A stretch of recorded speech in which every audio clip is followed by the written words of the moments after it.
For life. Yeah. Bullet cast. What's going on? It's Teagan. This elite podcast in here. Ain't nobody better. Look. Yeah. Listen to us every time we live in the side. When you turn it on, it's just defining the mind. If you feel it, our opinions is great. When everything we moving now with the state. Hey, what's going on, ladies and gentlemen? You know the name, you know the voice, you know exactly why I'm here. Just in case you don't, I am a 25-year-old piece of gold, the messiah of the microphone, and the greatest sports recreational podcaster in the world. Today, I'm the X Factor. I'm the California Classic. I don't know what else to call myself, man. Been there, done that. I feel like I've done it all. But you know I never do it alone. He's my tag team partner, the Stevie Ray to my Booker T, the Tully to my Arn, I want to say Usos, but you know, given what's happened, we can't be saying that. The Chad Gable to my Otis. There we go. Yeah, he is the host of the award-winning Under the Radar host and creator of Curveballs and Chair Shots, the first ever and 12-time current reigning Bullet Cast heavyweight champion of the world. He's the world champion when it comes to podcasting, baby.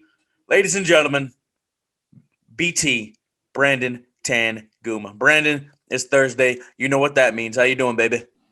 Doing just fine, Phillip. It's another edition of the Bulletcast. We're here, and it's also the last edition that I'm a young lad, 26 right now, going to be 27 by Sunday, Money in the Bank time. Apparently, I have to defend my title my birthday, but that's neither here nor there. So, I'm transitioning, clinging on to my mid-20s, and now I'm officially entering my late 20s. And so, next thing you know, I'll be 6 feet under, just like Ethan Page. That's very dark. Hey, you know what they say, man? In wrestling, you don't win on your birthday or in your hometown. You might be the exception. We don't know. Honestly, we don't know. I hope you saw my tweet that I put out. See everything. Huey wants the championship back. I want it back. I never should have lost it. Somebody else could be jumping in. We don't know. I really want to spice things up for Money in the Bank, So we are going to see. But before we get to that, we got to talk about a lot of other stuff. First up, I interviewed the UGWA heavyweight champion, the former Futura, Mr. Dave Dutra, the Battle King, at UGWA, the last outdoor show at Level Up, Backyard Boogie.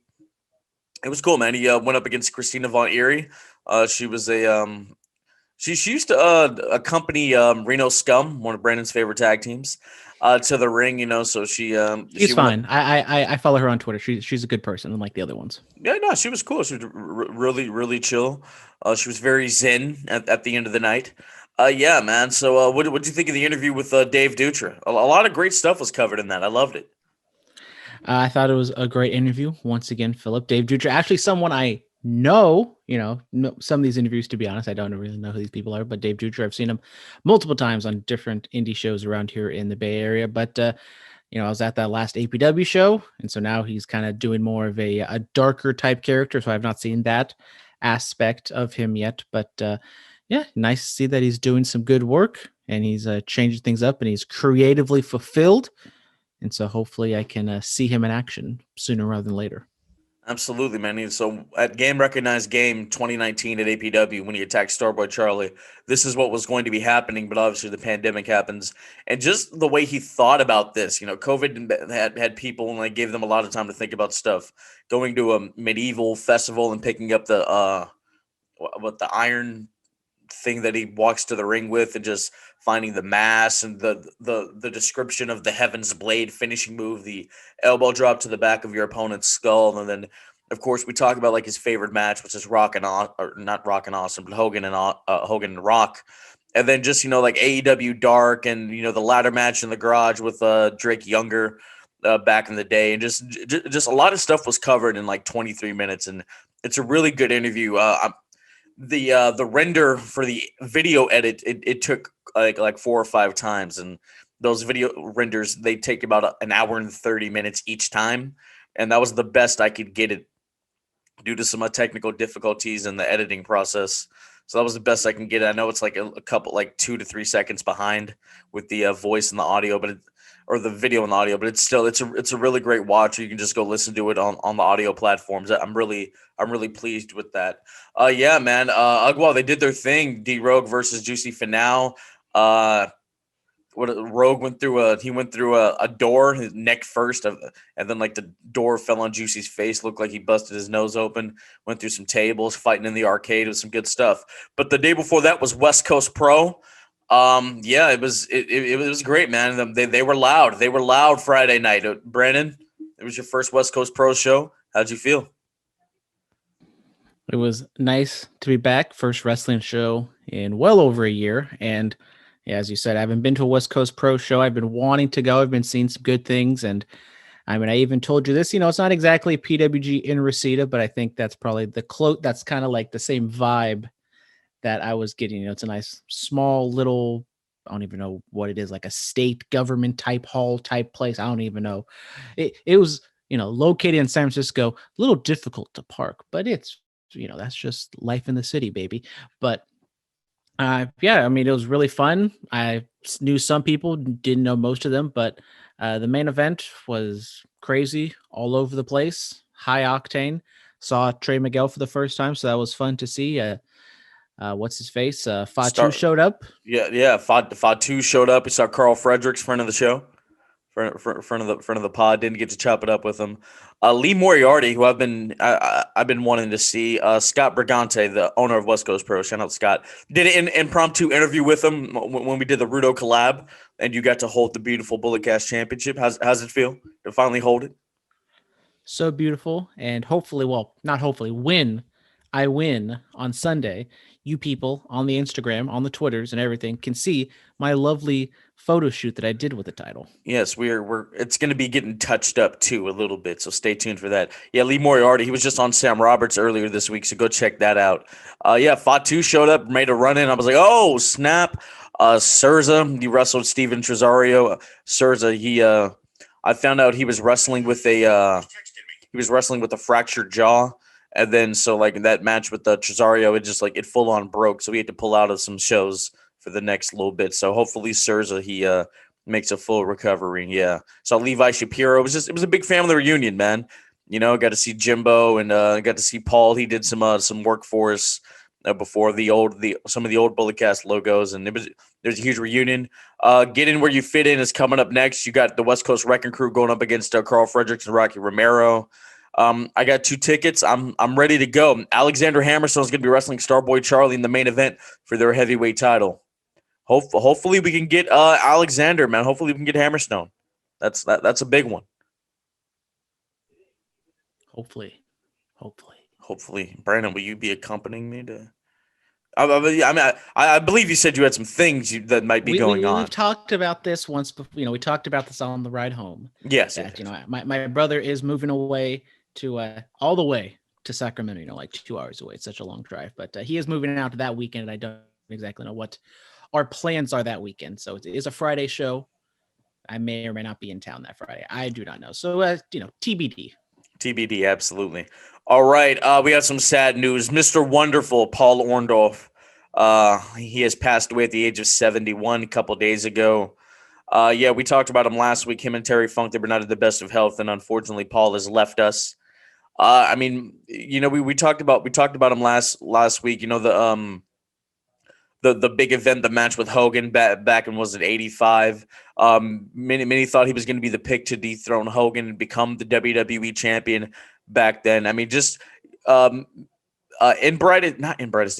wrestling historian, he put it on his Instagram story, just like the full career of Paul Orndorff. I mean, a guy that was a collegiate standout in football. Like he was the real Mr. Perfect. Like all the vignettes that Perfect would do. Apparently Paul could do all that stuff. And like he kind of looked down on wrestling, but then he gave it a try and he was trained very seriously and hard. And he gets into the WWE and has that run. And then he goes to WCW, wins the television title. He was a trainer at the Power Plant. The Four Horsemen took him out, and that was the end of his in-ring career. It was a lot, man. And it's crazy. All of Hulk Hogan's opponents from WrestleManias 1 through 6 have all passed away. All members of the Heenan family now have all passed away. It's crazy. Sad stuff. I mean, we talked about it last week, and yeah, I mean, that era, obviously, more like the heavy steroid drug type era compared to what we have today, thank God. But yeah, I mean, what is it, like we're 40 years away around 40 years from, that era now. Unfortunately, a lot of people who were able to get out of, the death cycle that happened like 20 years ago, unfortunately, are kind of, getting up there in age. And, it's sad. I mean, we talked about it last week. Paul Orndorff, the greatest Hulk Hogan opponent of all time. Yeah, he main evented WrestleMania 1 with the tag team match.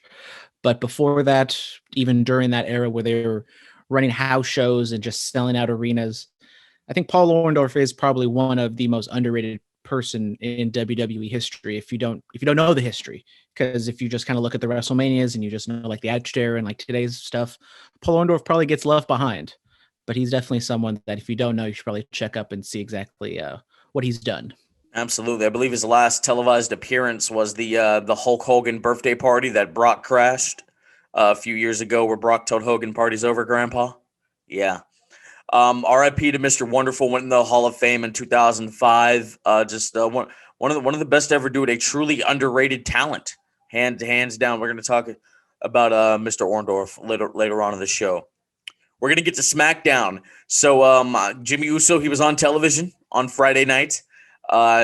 We don't, he had the whole DUI thing last week, and we don't know what backstage consequences may have come. He probably had to pay a fine. Honestly, we don't know what truly goes on behind closed doors.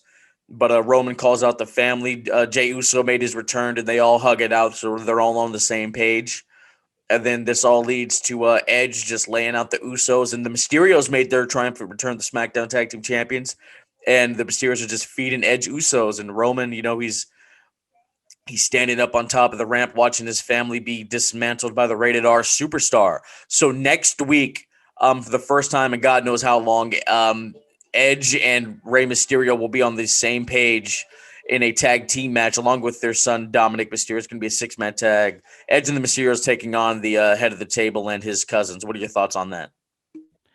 It's going to be interesting to see exactly what they do with the Usos, because yes, Jimmy was there, and we don't know exactly what kind of disciplinary actions WWE is taking.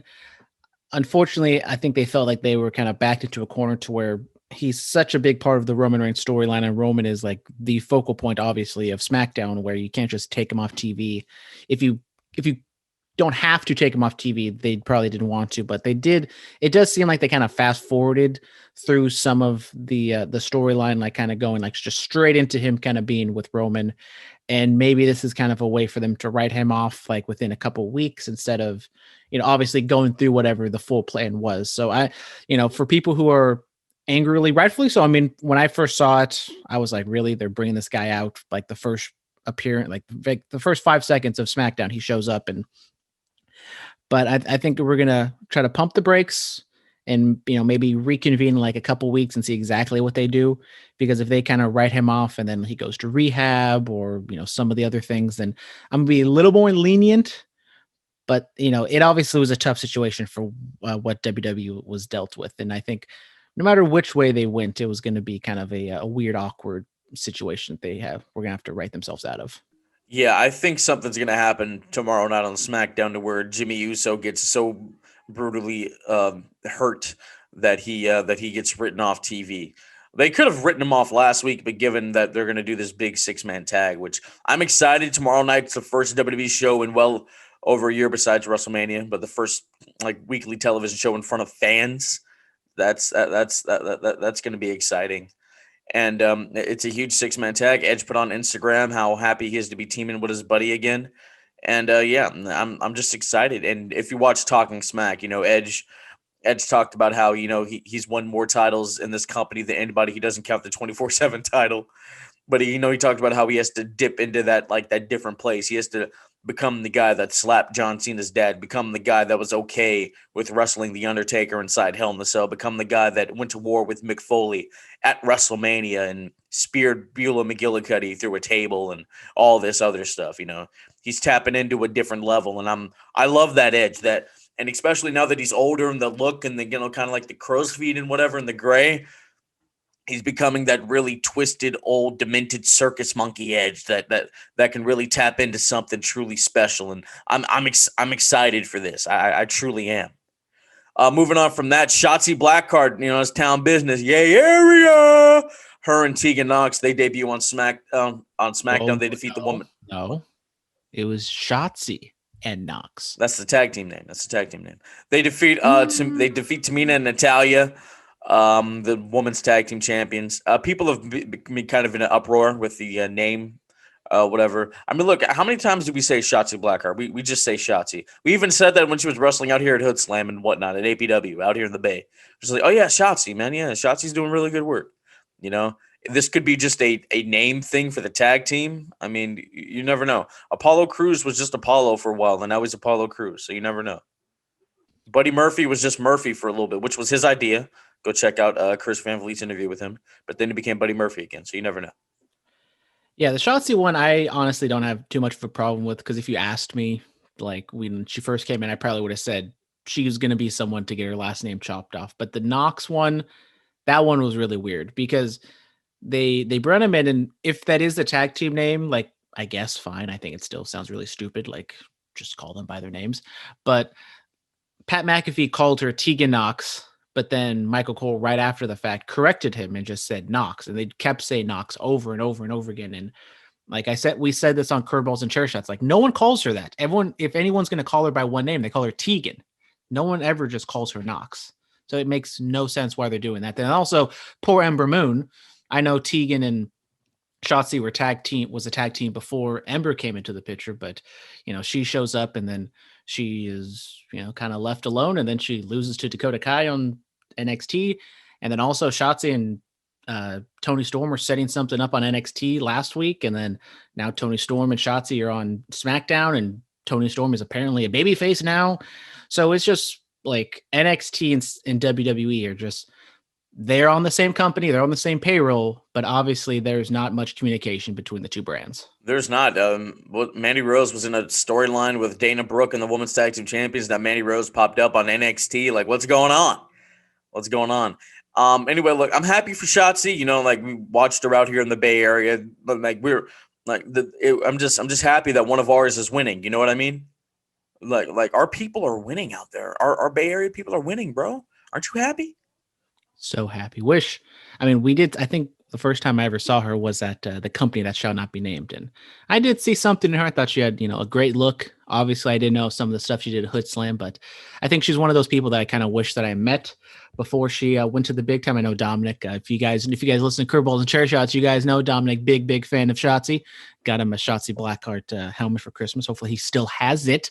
Didn't throw it away. Yeah, man. When are Dominic and I going to do our Jeff Hardy podcast? Like, I'll come on Curveballs and Chair Shots, and we can shoot the breeze about Jeff Hardy, and then, you know, I'll go make an appearance on what was that other podcast I sent you? Headlocks and Chair Shots? We don't talk about that. And that guy's name is Brandon too, so I don't know, man. Maybe he peeped what you were doing and was like, all right, look, this is what I'm gonna do. Because you guys have been running longer than them. I looked at the episodes. We're creeping on 200. Really? We are. We're at, let's see, what are we at? 195 is going to be this week. Can I come on the 200th episode? Yep, we're going to have 195 this weekend. We don't exactly know. Maybe we'll do it Friday. Maybe we'll do it Saturday because, you know, your boy's birthday is this weekend. We may be doing something on Friday, so I do not know. Can I come on the 200th episode, Brandon? To celebrate with you guys? We'll see. You know, my people will call your people. We'll see exactly what the actually, when is that? 5 weeks from now? I was gonna say maybe, you know, creeping up, maybe that could be all out weekend, but it wouldn't be. But no, you know, because you know, we're definitely going all out, right, Phillip? Possibly. I don't know. I'm gonna be getting back from a trip, and I don't know if the job will allow me to even make those runs. I guess I'm just gonna do it alone. No. Don't do it alone. Please don't do it alone. Me and Cindy are going. You never know. Tony Storm, her vignettes have been airing, so she will be a part of the SmackDown brand. That's good. SmackDown needed more women, so I'm happy that these three are coming, especially with so-and-so being out. Yeah. especially with Bailey being out for 9 months. No? You have nothing to say about Tony Storm coming up? Nothing? Not a thing in the world. You completely froze. Oh, you don't have anything about Tony Storm coming up? Well, obviously, I love Tony Storm from the Mae Young Classic stuff. I thought she did great work, and I always thought big things for her.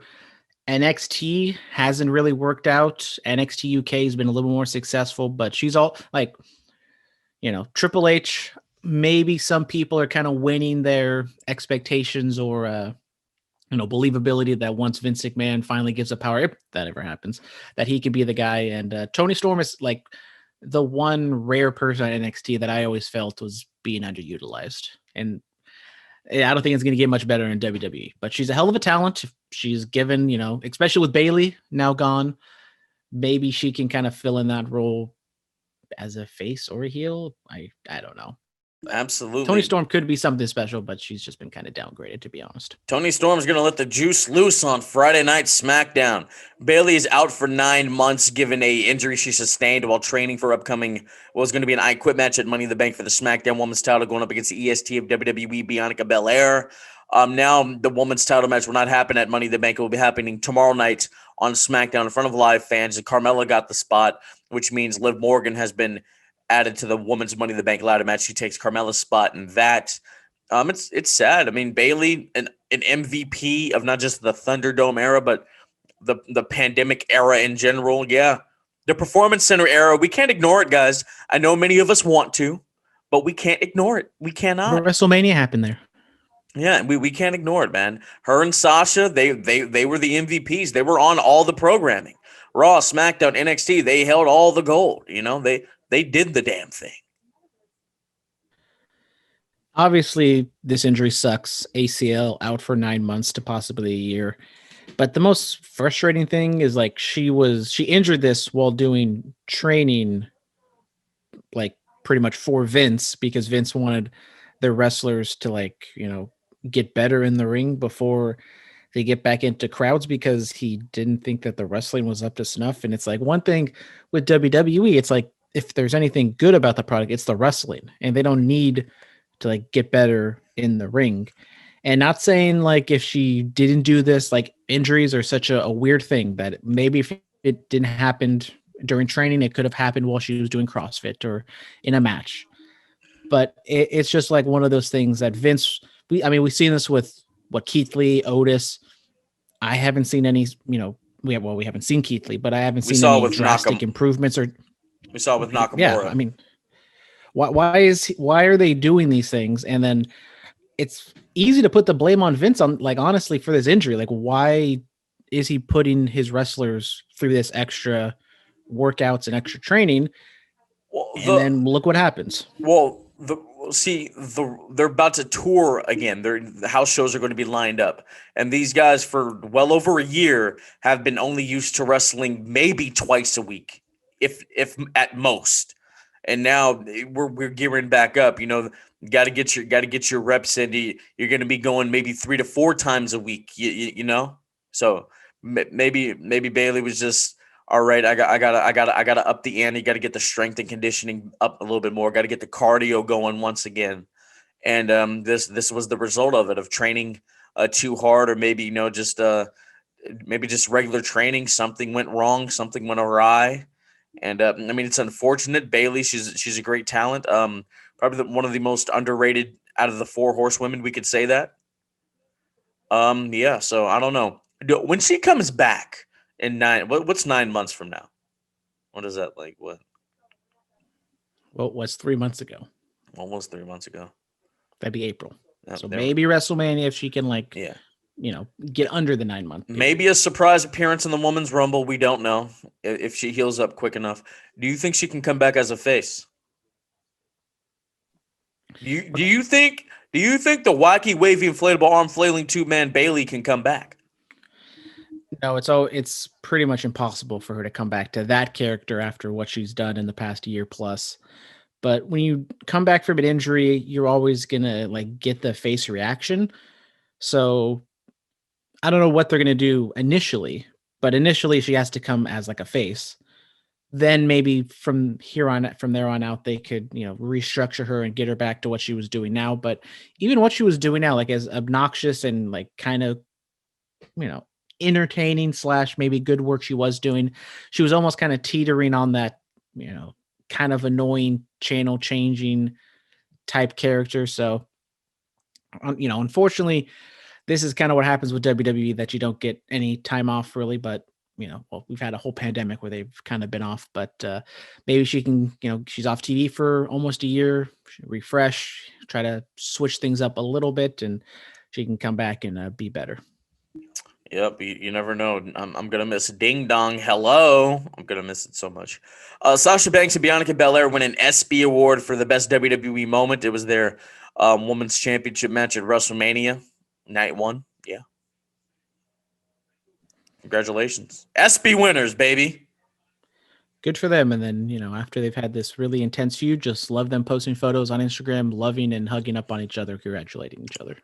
Yeah, man. The Vanilla Ice said that social media has kind of ruined society. Do you agree with Vanilla Ice? There are good aspects of social media, and there's also bad aspects of social media. Yes. Women make up faster than men, so maybe this was just the case. Oh, yeah. Until Sasha returns and they have a SummerSlam match or something. Well, she won't. They can be all oh my God, hi on the red carpet, but once it comes to the square circle, it's all about business. You feel me? No, okay. Slice Boogie, who we saw at West Coast Pro, he and Danny Limelight have signed with MLW. Shout out to those guys, man. Danny Limelight we've seen on AEW Dark for quite some time. Yeah, I'm happy for both those guys.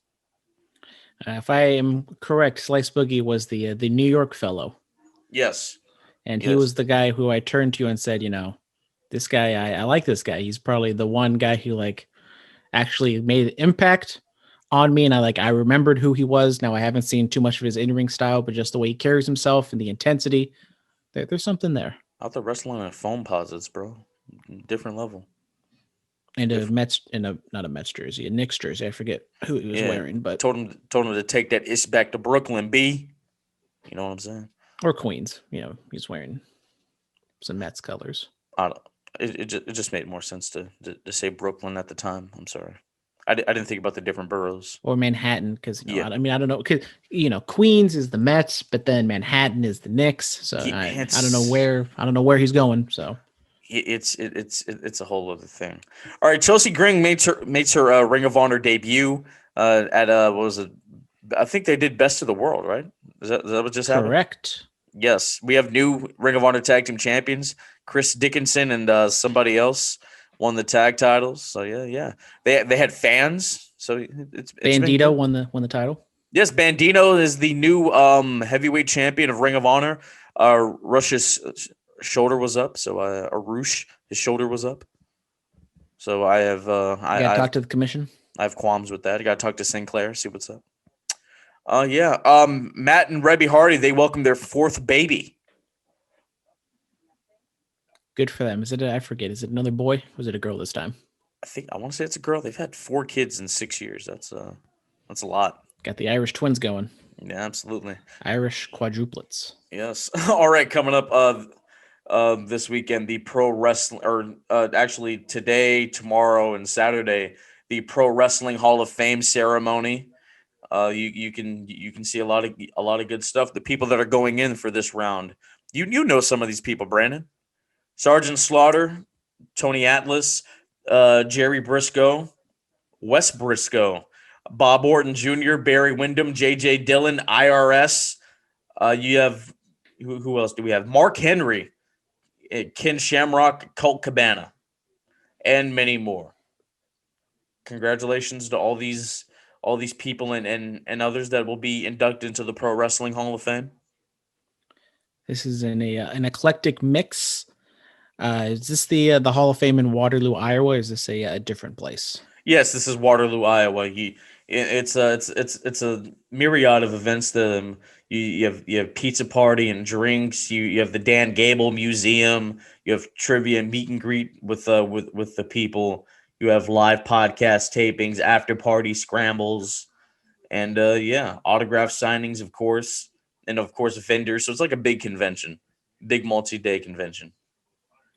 Yeah, I mean, I've heard some things. My boys over at PW Torch, they used to go over there, occasionally, but I don't think they're going there this year. But nice to see that they're back, because I don't think they were there last year. But it always seems like it's a fun time if you kind of live over in that type of area. If you're kind of in driving distance of Iowa, it sounds like something to check out. And I know they normally have an indie show there. I don't know if they have one this year or not, but yeah. Also, sounds like fun. Dan Gable's going in, and B. Brian Blair, who I watched some of his stuff like a few years ago. I was a fan.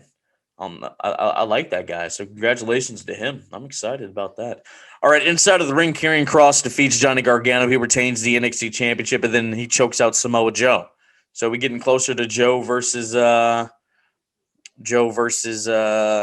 right? And that's what it seems like. The match itself with Gargano and Kross, I thought it was really good. Obviously, kind of weird to have two heels go up against each other, but Gargano is such a great undersized face that he played the role quite nicely here. Kross chokes out Joe. That looks like what we're going to for the SummerSlam, takeover. So, is this the way you get off a Kross? Is Kross going to beat Joe? I don't know, but they were adamant that Joe wasn't going to wrestle. Then that does not seem like it's the case anymore. They were teasing a Pete Dunne match. I thought maybe that'd be the introductory, but nope, they're just going straight to the top with Karrion Kross right now. You never know. You never know. We shall see. We shall see with it all. Hopefully Joe steps in and gets dirty. They need to. I hope it gets cleared, man. I'm not ready for Samoa Joe to hang him up. Yeah. Well, I would assume that if you're doing all these things, that you have something planned down the pipeline. Yeah, I mean, all these people are coming back from injuries, man. Maybe, and Joe's he wasn't as severe as Bryan or Edge, so you never know, man. You never know. What happened on this day, Philip? On this day, I see clearly a bitter place in a broken dream. Rick Rude made his WWE debut in 1987. Eric Bischoff joins WWE in 2002. Yeah, man, WCW, man, the head honcho that tried to take down Vince works for his competition now. Saturday night's main event 2006. John Cena defeats Edge by DQ. It was a WWE title match. Victory Road 2007. Kurt Angle retains against a whole bunch of people. Smackdown 2008. Ezekiel Jackson makes his debut accompanying the Brian Kendrick. That was a good era. You were tapped out of that era, right? Mm-hmm. You were tapped out of the 2008 Brian Kendrick era. The Brian Kendrick. The Brian Kendrick. You were tapped out? Okay, he tapped out. All right, I see. John Cena wins Money in the Bank on this day in 2012. This has often been regarded as probably the worst Money in the Bank ladder match of all time.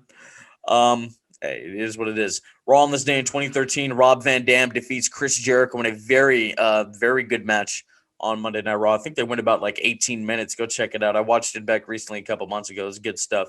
Extreme Rules 2018, AJ Styles retains the WWE Championship against Rusev. We're going to be talking to our Rusev Miro in a little bit. Fight for the Fallen 2020. John Moxley retained the AEW Heavyweight title against not the Brian Cage, but Brian Cage. Yeah.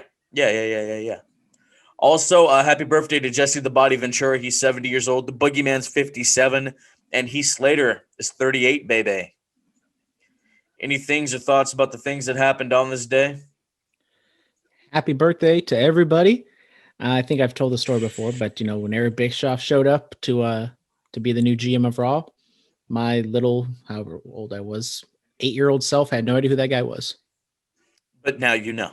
But now I know. Okay, there we go. All right, fan mail. Dan, before AEW, what did you used to watch on TNT? For me, it was Supernatural. I don't know. Brandon, were you a TNT consumer? I think the only thing I'd watch on TNT would be basketball.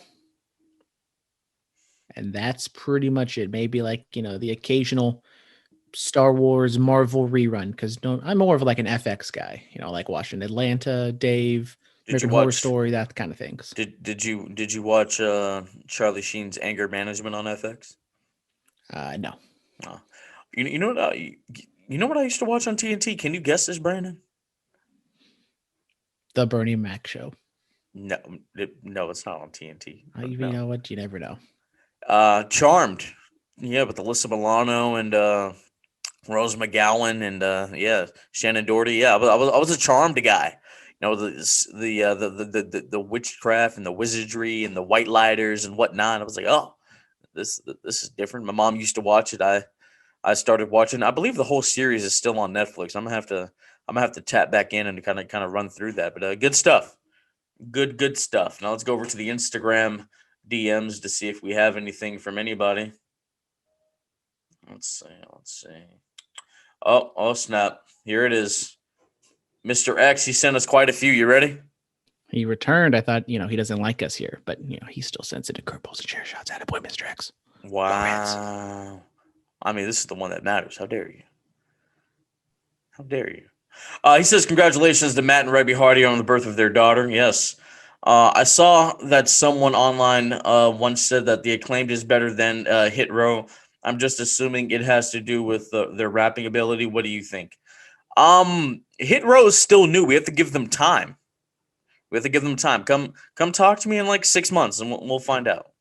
With the rumors that Sonya Deville could be returning to the ring soon, do you think that she could be the last woman added to the Money in the Bank match this Friday? That would be something.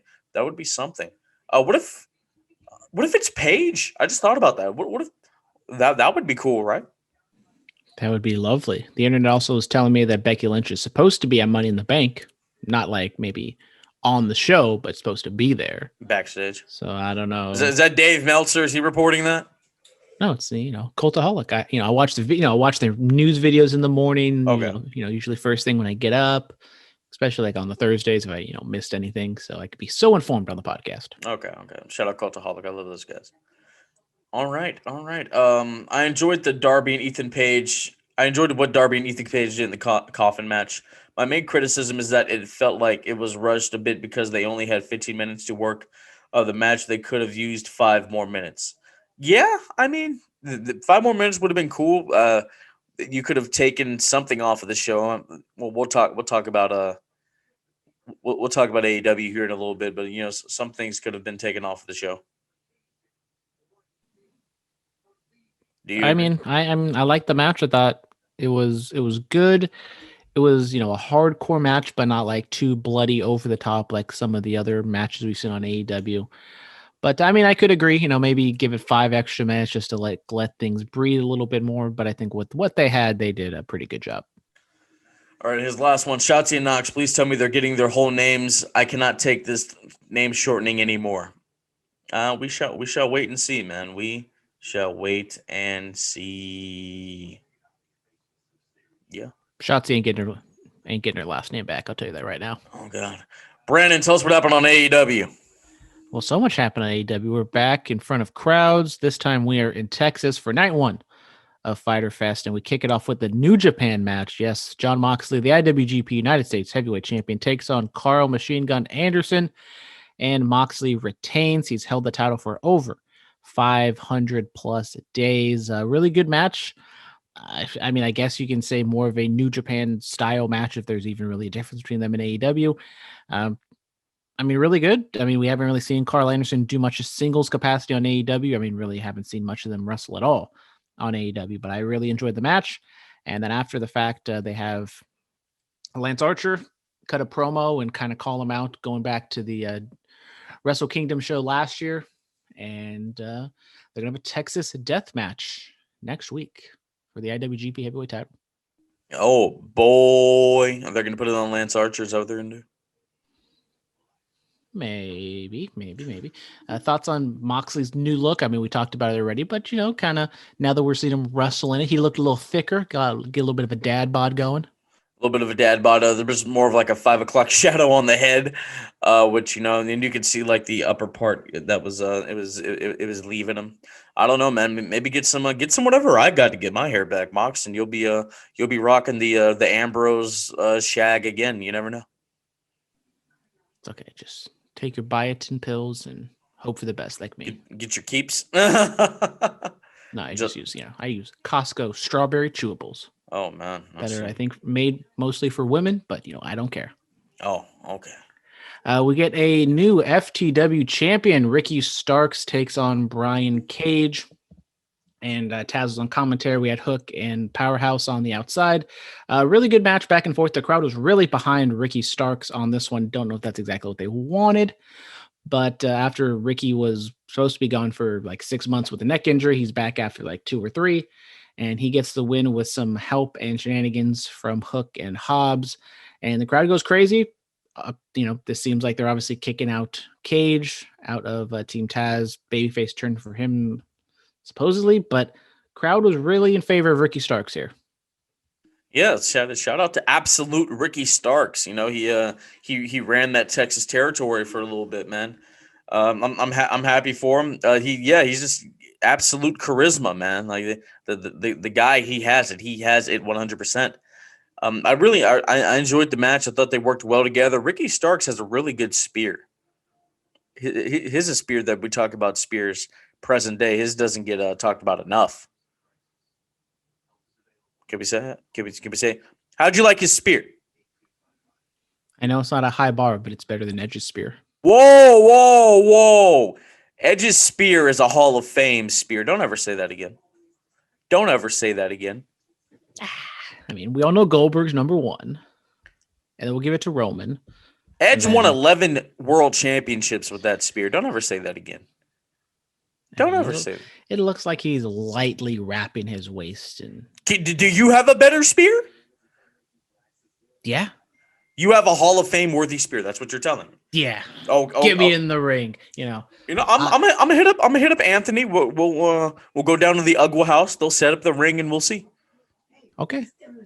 You gonna take the spear? You gonna take the spear? No, Slater. Oh yeah, you're scared. You're scared. That's why. I'm not scared. I got a lot left in the tank. Don't get it twisted now, buddy. All right. You know what I mean? Now, oh dang, Phillip out here chewing people out on the podcast. I'm chewing people out on the podcast, yeah. But yeah, man. I mean, look, Slater lives at the Ugwa house, so we'll make it happen. What else happened on AEW? So much happened on AEW. We get Cody Rhodes. He's so angry that, he couldn't listen to the format sheet. So he took the extra headset on the commentator table, cut a promo on Malachi Black, and he goes out to the ring, cuts another promo on Black, and then Black is up on the Jumbotron. They talk back and forth. Lights go out. Malachi comes out, and they get into a little bit of a tussle. And yeah, so full steam ahead on the Cody Rhodes Malachi Black segment. Apparently the Go Big show for Cody Rhodes. That show has been re-upped for a second season. So it looks like Cody will be gone for a few weeks in August. So it looks like, so be on the lookout for some sort of angle where Malachi takes out Rhodes and he gets written off for a little bit. And then Cody probably comes back and they can have their match at All Out. I love that Malachi has kept the continuity going with the eye. Looks like we're keeping the Dark Father character going on AEW. It's just under a different name. Hey man, I'm a fan. Cody. He's always good at the fiery intensity. That's one thing that he's always been very good at. And he's like, we don't kick 62-year-old men in the head. That's something we don't do here. And the pull apart was nice. Saw Jerry Lynn make the run in for the pull apart. So yeah, I'm excited. What do they have coming up? I'm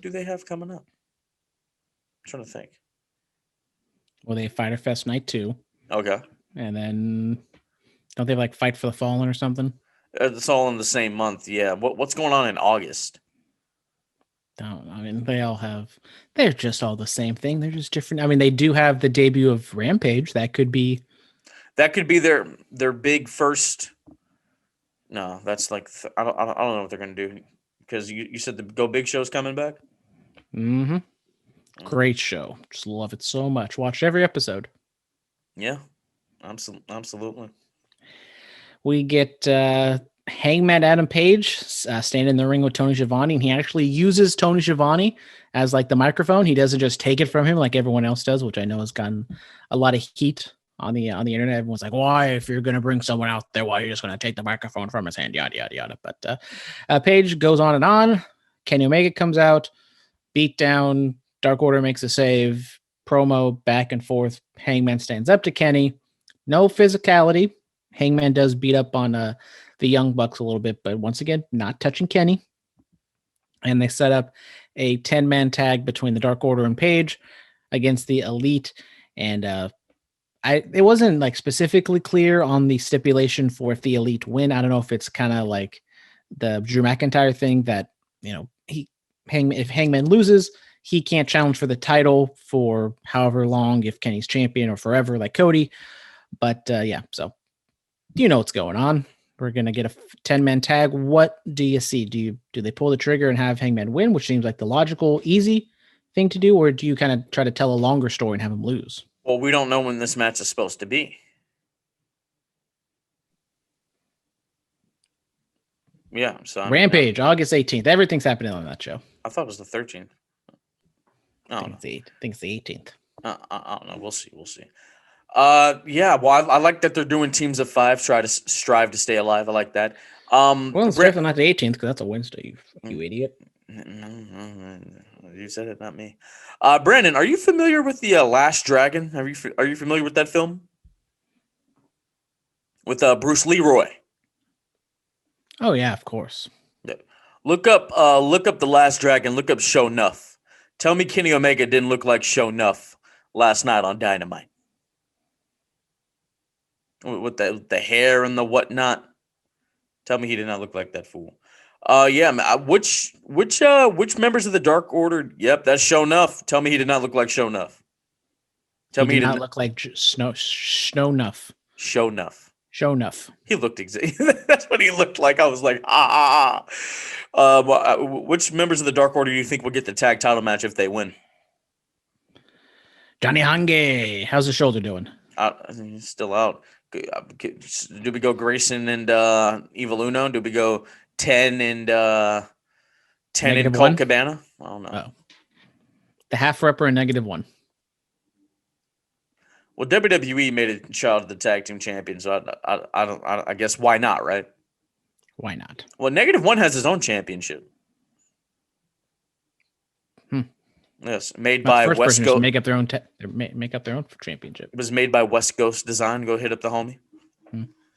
Yeah, Christian Cage. He wrestled on this show. Yeah, we got the old man classic here. We got Christian Cage taking on Matt Hardy, and Christian gets the dubski. The crowd not crapping all over it, which I think this is something that's going to happen with Christian. If he's kind of the more popular person, he'll get, the chance. But if he's kind of in there with like a younger, more entertaining wrestler as the heel, then maybe Christian won't get such the positive response, but Christian gets the win. And we got the Hardy brand coming out after the match. Not Jungle Express. What's it called? Jurassic Express. Jurassic Express. There we go. They make come the out, run in to help him out. Make the run in, and Christian gets put up on Luchasaurus' shoulders. Jungle Boy giving a little bit of a weird look. I don't know what that's supposed to mean because they definitely did hone in on that. My thought was Christian was turning, but maybe throwing in a little wrinkle that maybe Jungle Boy isn't liking the little relationship stemming between Christian and Luchasaurus. But we shall see what goes on with that. Yeah, Matt Hardy breaking out a new submission, the lurch, I believe they called it, on the outside. I liked it. It was different. I like when guys can add to their arsenal, to their repertoire. Repertoire. What do you think of the match overall? The match was good. I mean, for both these guys in their 40s, we aren't going to expect much. But with the crowd being hot and they kind of pulled out, I guess, all the stops for what exactly they can do.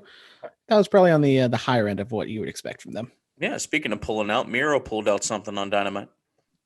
Well, what did Miro pull out on Dynamite? Tell me.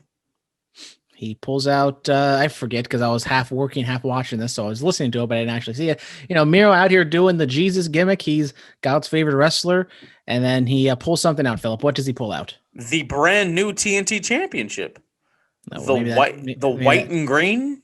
Oh, maybe that is something I should have seen on television. I did see it on. I full disclosure, I saw it on Twitter. I was like, oh, that's cool, and I thought it was like a custom belt. Yeah, no, that's So we get 3 title belts in a year and a half. I mean, I think that's just for his run. I think that's just for his run. He's like the Ultimate Warrior. Well, the story about the Ultimate Warrior, he kept losing the championships, and the guy didn't have black leather, so he just kept giving them the championships with different colors. That's why there was a a yellow one and a white one and blue and et cetera and so on and so forth. So many colors. Yeah, so many colors. It's crisp. I like it. It's different. It's God's favorite title. It's God's favorite title. I mean, well, the Bullet Cast Championship is God's favorite title. Let's not get that twisted. It goes like the WWE Championship, then the Bullet Cast title, then the IC, the US, Cruiserweight, the NXT UK Tag Team Championship. Yes, the NXT UK Women's Tag Team Championship. The Cruiserweight tag titles that never happened, and so on and so forth. Braun Strowman's Saudi Arabia Green Championship. Royal Rumble thing. The Tommy Dreamer Hardcore Plate Championship. Yeah. Britt Baker, she had a promo. Britt Baker continues to just go out and cut promos, and she went after Nyla Rose and Vicky Guerrero. It's what she does. She's kind of like the quote unquote pipe bomb promo every single week where she just kind of comes out. She says some inflammatory stuff. And the crowd loved her. She was over. No Reba. But just really good stuff from Britt. They cut backstage to Vicky and Nyla. Then for some reason, Vicky talks about like shoving a jalapeno of Britt Baker's you know what. And I'm like, where did that come from? But I like Britt stuff. Nyla's her backside. Oh, her butt? Yes, well, you can say she butt. She didn't say that word. She said, the A word. Oh, she said like I think you can say that on the radio. Too late. I've said too many naughty words before in this podcast. No, okay. I'm trying to censor myself. Then in the main event, we get Darby Allin taking on All Ego Ethan Page in a coffin match. Very similar to. It was similar, but also different than what we see in WWE. It was a coffin. It was all wood. So they didn't have like a little, little thing to like level it with the ring. So it was just on the ground, laying there. It looked like an actual real coffin. Ethan loses. Coffin drop after the match. Boom. Darby gets the win. Darby sometimes loses a lot of these big time matches, but not saying this is going to be his gimmick, but I did like how they put Darby over in this match. Not saying he needed it, but it was a good win for him. It was a good win for him. And this is a quote from Jim Ross during an interview. Don't sleep on Ethan Page. He's going to be a big star. He's going to be a major player. Yeah. I don't know if I would say major player because I feel like him and MJF are a little too similar. No, MJF's MJF he just goes straight forward. Ethan Page, he kind of holds his back a little bit. Yeah. I wish he would be a singles guy. That's just my thing. Like if you're going to put him in a tag team, then I feel like Josh Alexander should have came over with him, but Josh is doing such great work on his own as the X Division champion over in Impact. So I don't know. Yeah, Sting comes out there. He gets in a ruffle with Scorpio Sky, and Darby Allin the coffin drop onto the coffin while Ethan Page is in it was a nice way to end Dynamite. Yeah, really good visual. Looked brutal, and hopefully this feud is over. I don't know where you go from here. I saw, something that really got me excited. Not saying it's going to happen anytime soon, but Darby said that the person he would want to face like right now would be Malachi Black, and just seeing like the dynamic of them kind of similar characters, but obviously Black being much bigger and the heel. I think that would just be something I would. He's not that much bigger. He's a little. He's like what, 25 pounds bigger? Nah, I think Darby's barely pushing 150, 160. And Malachi is like he's like 190, bro. So what, maybe 40 pounds? That's a big difference. It can be a big difference. Yeah, we don't know. We shall see. All right, ladies and gentlemen, Money in the Bank predictions. It is on the line, the most prestigious title in our industry, the Bullet Cast Championship. So the way we're doing this, kind of like how we do it with the Royal Rumble, you get one pick from Raw, one pick from SmackDown. As we know, the person with the most predictions, they walk out the Bullet Cast champion. Second most, they get the prestigious Bullet Cast in the Bank. So let's get it started. First up, it is the Raw Tag Team Championships. AJ Styles and Omos go up against the Viking War Raider Experience. I'm going AJ Styles and Omos. I am going with AJ Styles and Omos as well. Do not know what is going on with Randy Orton, but I assumed we were heading towards Matt Riddle and Randy Orton at SummerSlam. I think we will get that at SummerSlam. I think we will. All right, next up, it is the Women's Money in the Bank ladder match. So we have Asuka versus Naomi versus Alexa Bliss versus Nikki Cross versus Liv Morgan versus Zelina Vega versus Natalya versus to be announced. Or to be determined, I should say. I'm just trying to think about how all the women have been portrayed. I don't I really don't know about this one. I mean, Liv Morgan would be the obvious pick, but I don't feel like she's ready. So what I'll do on the Raw side, I'll go Alexa. She doesn't really need it. I'll go Naomi. And for the SmackDown side,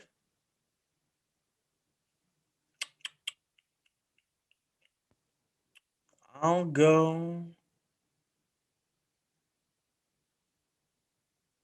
You know what? They might push Liv. We don't know. They might actually push her. I'll go Liv Morgan. So what about you? So what does the TBD? Does that it can be either or? I believe that all the Raw women are set, and there's only so that's going to be a SmackDown competitor. Okay, so if I pick TBD, that has to be my SmackDown competitor. Yeah. So, I mean, looking over on the Raw side, Asuka has kind of been jobbed a little bit. I don't see Naomi doing anything. Alexa Bliss, I think, would probably be the favorite. Nikki Ash, almost superhero. She's been getting a lot of television time, and I don't know what they're trying to do with that character. So, I mean, as much as I hate it, I think I'm going to go Nikki Cross, even though I'm very scared to see what they do over there. Yeah, Liv Morgan, she's been kind of getting a stop and start push a lot. Zelina Vega, I mean, I don't exactly know. TBD, that's kind of the wild card. If it is Sonya Deville, maybe, but you know what? Who'd you pick on SmackDown? I picked Liv Morgan. You know, I'll take a flyer and I'll go with TBD. Okay. TBD. If anything changes, then we'll reconvene. All right, as for the Raw Women's Championship, Rhea Ripley, the champion, is going up against Charlotte Flair. This has been interesting, to say the least. I don't know, man. How do you think they'll take it off of her? Well, looking at like all the matches, this one definitely feels like the one that they could. It just all depends on what they want to do. And the match itself, this is going to be very interesting to see what the crowd response is. Charlotte, the bigger star, more of the casuals are going to know her, but I think more of the hardcores are probably going to favor more towards Rhea. But both of these women have been terribly portrayed. I think like they're both heels because I'm hoping this is setting up something with Becky Lynch later on down the line. So I get champion's advantage, Phillip. Who are you picking? I'll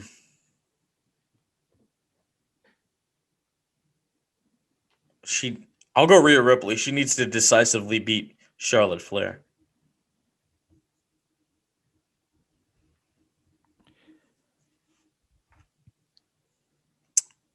I'll go with Charlotte. I don't love it, but I mean, I'm kind of more just going against you than anything, which is probably what's going to bite me. But I'll pick Charlotte. Why that TBD could help you? We don't know.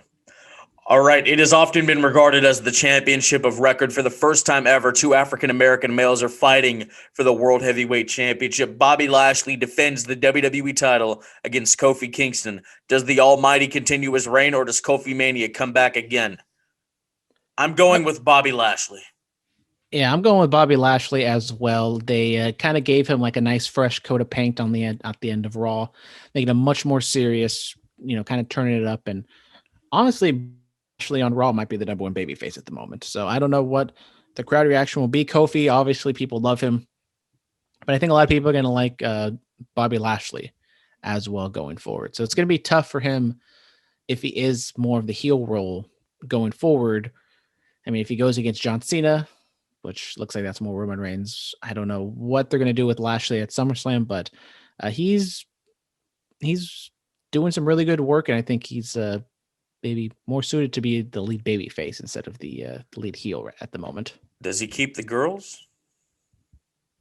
Well, I think I think he's trying to distance himself from all that and just try to go serious. He's gotten soft, so he's got to get hard. Okay, I see. Well, I mean, one of those girls, she made an appearance on AEW and WWE at the same night. So she's in the history books, so maybe you should just keep her. She's the Rick Rude of our generation. Yes, was it Kelsey Heather? Congratulations to her. Trained at the Flatbacks Academy with Sean Spears and Tyler Breeze. All right, moving on from that, it is the men's Money in the Bank ladder match. The participants are Ricochet, John Morrison, Riddle, Drew McIntyre, Big E, Kevin Owens, Shinsuke Nakamura, and Seth Rollins. Seth Rollins is obviously the favorite pick. I mean, we know what he's done with Money in the Bank, possibly the greatest cash-in of all time. But we have some young upstarts. Ricochet, I don't see it happening for him yet. I mean, Shinsuke Nakamura, that's probably a really, really, really interesting pick.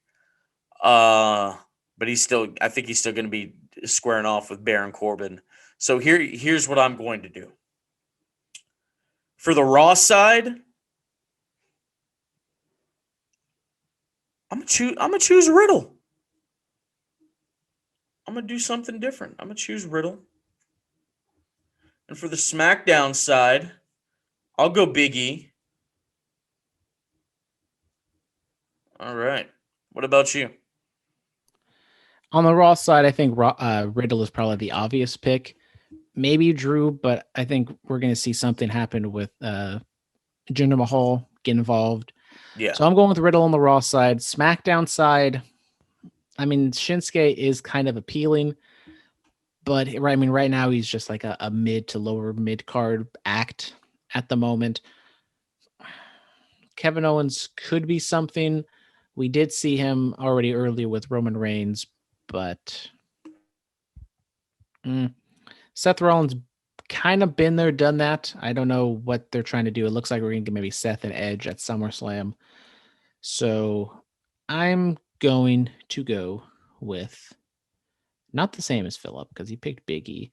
Kevin Owens, Shinsuke, or Seth. Just so many different options. I will go with Shinsuke.